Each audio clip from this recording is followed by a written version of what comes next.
Welcome to this week's episode of Diary of a Ghost Hunter. We've got a few topics for you on this episode. Firstly, we are booking places in the United Kingdom, and wow, didn't we get some surprises on that? Oh, yeah. We've got a new item that has just shown up in Ghost Stop. Oh, gadgets. And we're talking about different teams for different people, and also the Wollombi Ghost Tour. What happened? Find out that and more in this episode. Welcome to the Diary of a Ghost Hunter podcast with your frightfully good hosts and paranormal investigators, Anne and Renata. Join the chaos weekly as we tell you what has inspired us, what cases we're investigating, what is driving us round the twist, and the true horror of what goes on in the background of being a ghost hunter. This is a frightfully good production. Hi Anne, welcome to another week of Diary of a Ghost Hunter. And welcome everyone. I'm Anne Rekovich, paranormal investigator and owner of Ozparatech, Australia's largest online paranormal equipment store. And this is Renata Daniel, and I own Newcastle Ghost Tours. I am a psychic medium and a tarot consultant and also a paranormal investigator, and that was my chair. Yes. That was we've my got chair. noisy chairs happening. All right, so I hope you guys have all had a wonderful week. Let's get straight into what this episode is all about. So, we've been booking stuff for the UK. We've been booking stuff for the UK, and even though we can say we have a number of places already up our sleeve, booked, paid, and, ready to go, always there is an opportunity, and there are so many places in the United Kingdom, and we were talking about this yesterday, coming home from Wollombi going, if we were only in the UK, there would be so many places we would go to. Yeah, we're trying to get a little, sneak a little night out away somewhere coming up very shortly, and having trouble. Just trying to find somewhere, because you've got to consider, you can't just rock up to a haunted hotel and just start filming, and you've got to get permission from people. And like an Airbnb, people would probably not appreciate all of a sudden their location appearing as being a haunted location. You could probably do it as a undisclosed location. But yeah, you just have to be very mindful of where you go and what you do. So we decided to look a little bit further afield, and the area that I was looking in over the last few days was around Sheffield, because we're going back to Sheffield and we're staying in that beautiful accommodation. In Sharrow, yep. Yep, which is right at the doors of the cemetery. We can see headstones from our back window. Yes. So we'll be going for late night walks again. Oh, yes. And seeing what we can find. But there are many different sites in Sheffield that are really, really haunted, and I went searching for some. Yeah, what'd you find? Because I've got no idea. Yeah, well, I found a really great museum, and it's kind of a museum that has the history of things like firefighting and ambulance and all of that sort of stuff. It's supposed to be highly, highly haunted. I think Alison and Kag went there from Haunted Horizons. Well, I'm sure they tell did you a what, lockdown. These people must have very deep pockets, because they did it a few years ago. I think prices have gone up dramatically. Oh, dramatically, yeah. I did get in contact with them. God bless their souls. They said, yes, you can have up to 40 people. And, you can I think we want to run a tour, which we don't. You can have up to 40 people. We run it from 8 p.m. to 2 a.m. in the morning, and it is £400, which is our equivalent to just under $800, $740, $50. Yeah, almost $800 Australian. And you kind of go, no. Just for the two of us? We only want to be there for 3 hours. No. That's expensive. So, but I understand they've got to make money there, and there's people out there that are willing to pay it. And look, if you have 40 people, wow, that's cheap. Yeah. But I did say to them it would only be, I wrote back, so we had a bit of a chat about it, and I wrote back and I said, thank you very much for replying. It would only really be us two. We're not allowed to make money while we're over there, and so we can't run a tour, and we'll just have to consider it. So I don't know whether they'll message back and go, oh, we didn't know that it was just for the two of you, we might change something, or they might say no, but I really thought that booking some of these places would be cheaper than it's turned out to be. Yeah, because look, I am a little bit jealous. I do see some of our beautiful people out there who are getting the whole locations for themselves, and good on them. They're reinvesting the money back into their product, but it costs so much to get there. Yeah. And our following is growing, and Yes, but we're not there yet. We're not there yet. Not there yet. We can't overspend just yet, but we can go visit the museum. Yes, and we can we can just have a wander around and do a little bit of videoing if that's okay during the daytime with other people. And there is, though, a pub. There's a pub that there is a possibility, just a slim possibility. So the conversation has started. Oh, you didn't tell me. It is the old Queen's Head. It's one of the oldest buildings in Sheffield. It looks fabulous. It's like the old timber and white. You know, like those Tudor style ones and everything. And the lady hasn't been in contact. She wanted to know what dates we were coming, which I have now informed her. So maybe next week I'll be able to give you some details on whether we can actually go in and do some recording in there. Because maybe I should bleep out the name that you've just mentioned. We'll keep it a secret till next week. Oh, okay. All right. But because that would be awesome. That would be awesome. At least it'd be one more spot in Sheffield. And look, I'm sure there are other areas in Sheffield that you can walk up to. But there's a coffin makers. Oh, I don't know what you just did, but you turned off all my computers. You put that cup down there and all my computers. There it goes. It's you. Oh my God! Yeah, thank you. Sorry, tell me about the coffin maker. No, there's a coffin makers museum in Sheffield. So I'm going to read up more about it and whether it's worth going in to having a look. Oh, it'd be worthwhile going in. They have all the things that dress to the coffin in there. Mm-hmm. So throughout the ages, the coffin makers. So we shall see. There will be some interesting places. I'm coughing a little bit too, so that's my asthma playing up.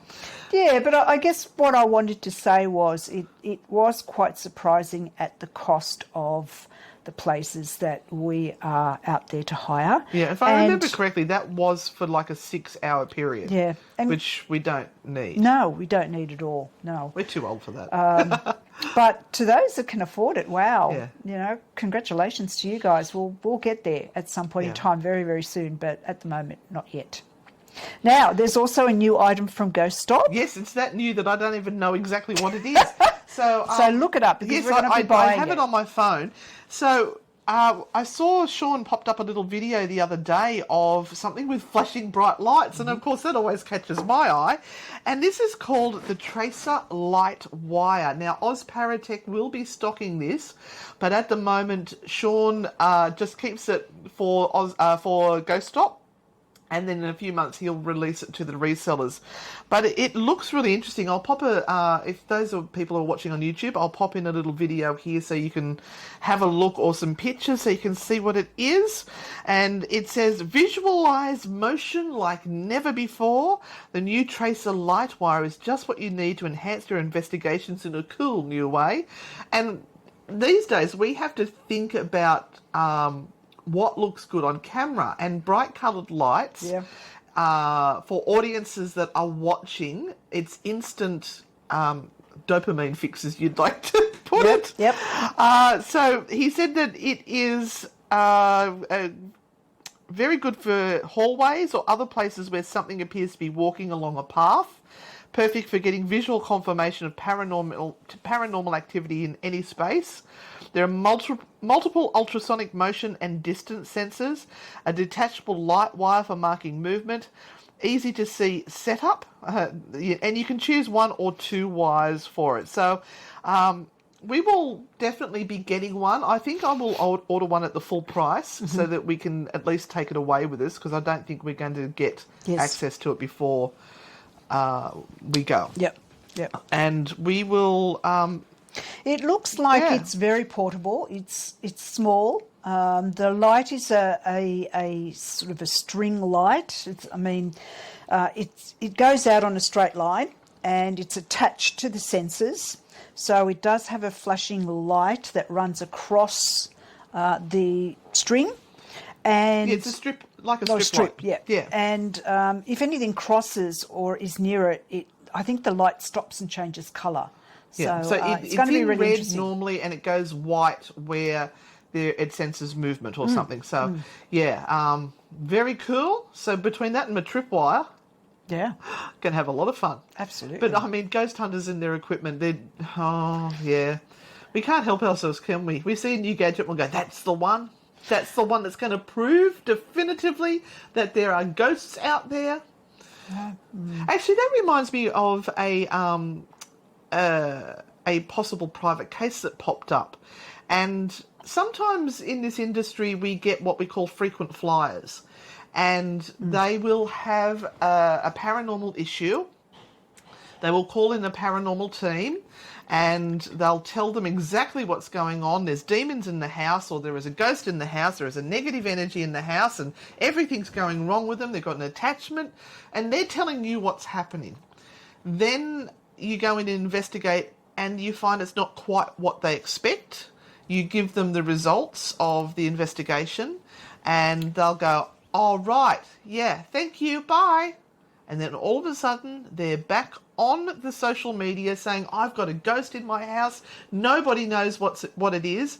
And these people are actually seeking a team to come in and confirm or validate what is going on in their house through their eyes. They've already decided what's going on in there. They just want someone to come in and say, "Yep, that's what it is. You're right. You're special. You're right." And we have to just be so careful of those ones. And it's also very important to listen to their story. You don't just discard what they're saying, but when you know you heard the same story 6 years ago, yep. and the person is now saying the same story as it was still, there has been no resolution. No, even though solutions have been offered. Yep, there have been many teams that have gone out and given an offering of what is going on. They have done investigations, but this person, in particular this one, is still not happy with the result. And I think if they lose that sense of, I have a ghost in my house, they may feel as though they have nothing else left to give. Yeah. And no one will be interested in anything that they have to say. And so it's part of their need to have that ghost there. So if you're kind of saying, well, we can move this spirit on, we can help you learn to live with it, whatever it might be, or it's not there, that's not going to be suitable for what their need is. And their need is to be have something that makes them interesting, though. Yeah. That makes them interesting and makes you want to talk to them and makes them relevant. And so this is when it becomes hard. And are you compelled as a paranormal investigator to then say, I'm going to tell this person what they want, or to say, I'm going to be one of those people that says, I can't help you because I really can't find anything here, which then often you get dubbed as a bad investigator, because everyone on YouTube is finding demons at the moment. The world is infested with demons because they're everywhere. And if you're not finding a demon, you're not a good investigator. I think we need to start incorporating that in our videos, and just as a little tongue-in-cheek. Yes. There's a demon in my bed last night. Absolutely. Dutch oven. I'm trying to be very good. You are.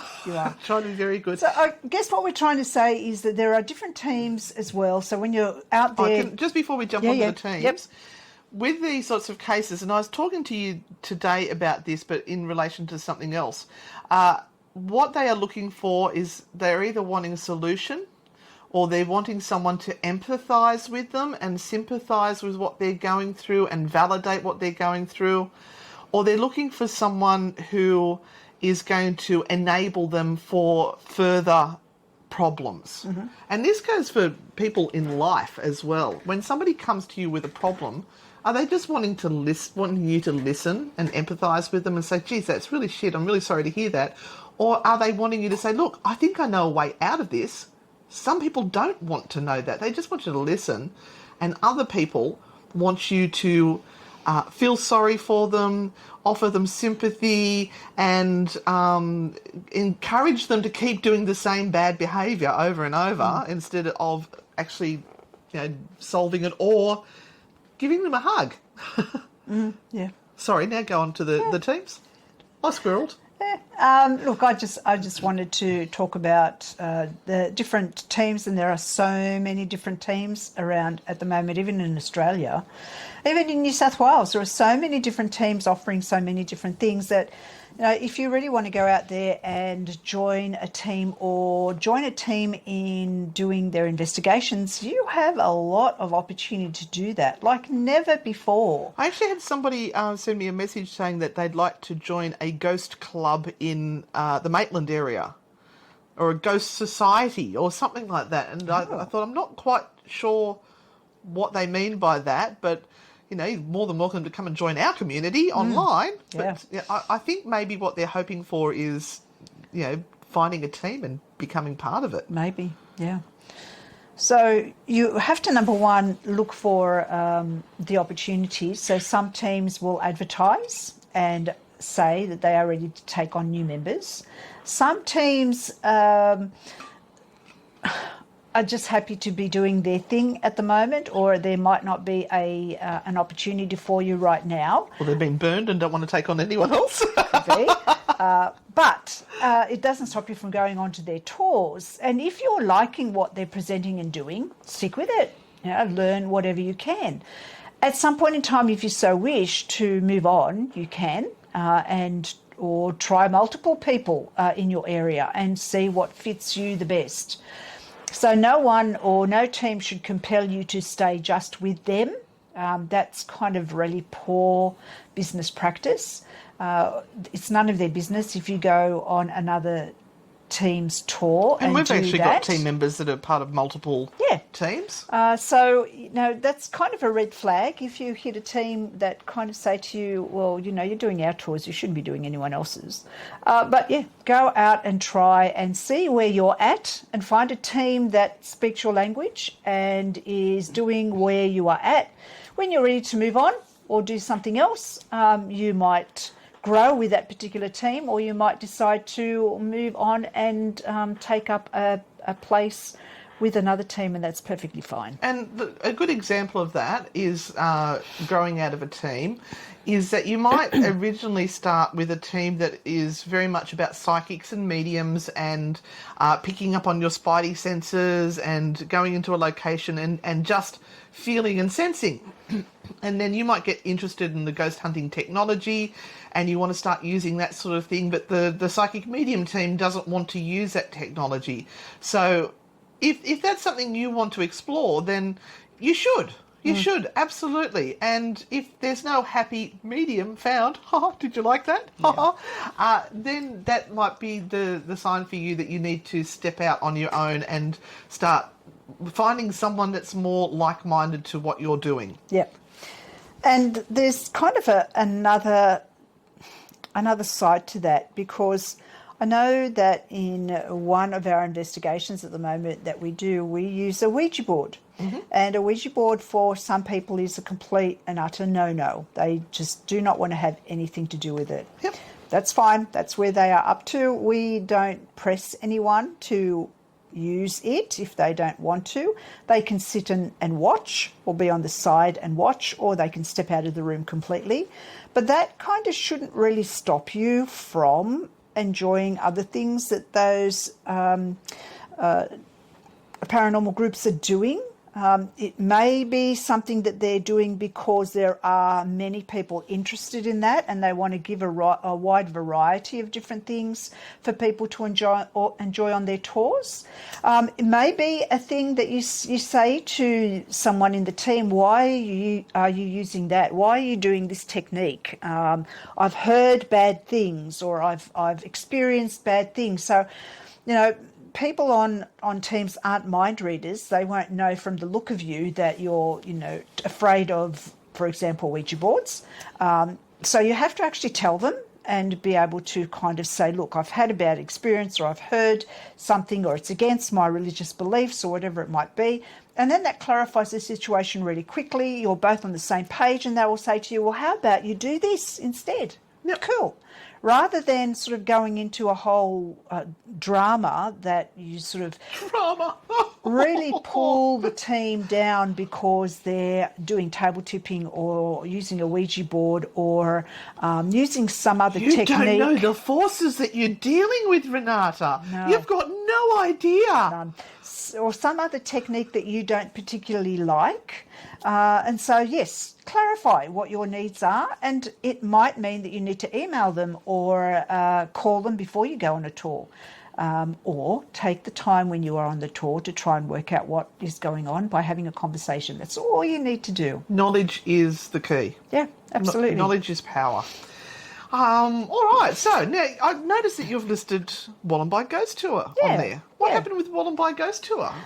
Nothing really. Other That's than, not what you're supposed to say. There was demons everywhere. Other than I wanted to mention it because we've got one coming up next month on the 21st. And Wollombi is one of those places that we have been doing for absolutely years and years. I've probably been doing it for 7 or 8 years now, going out to Wollombi. And it's just one of those places that is just this beautiful little village. It sort of feels like you've gone 100 years back in time, and you are in the midst of these old buildings. The museum and the church, and even now the schoolhouse that's there, is just open to us to investigate. And it's one of those places where you go, you know what, this is a real opportunity for people to be in different spaces, doing different things, and it's just a great tour. It is. And we had a great time in the schoolhouse last night. Yes. Every now and then we'll just go, let's try something different. And I hadn't been in the schoolhouse because we couldn't get in the schoolhouse during COVID at all.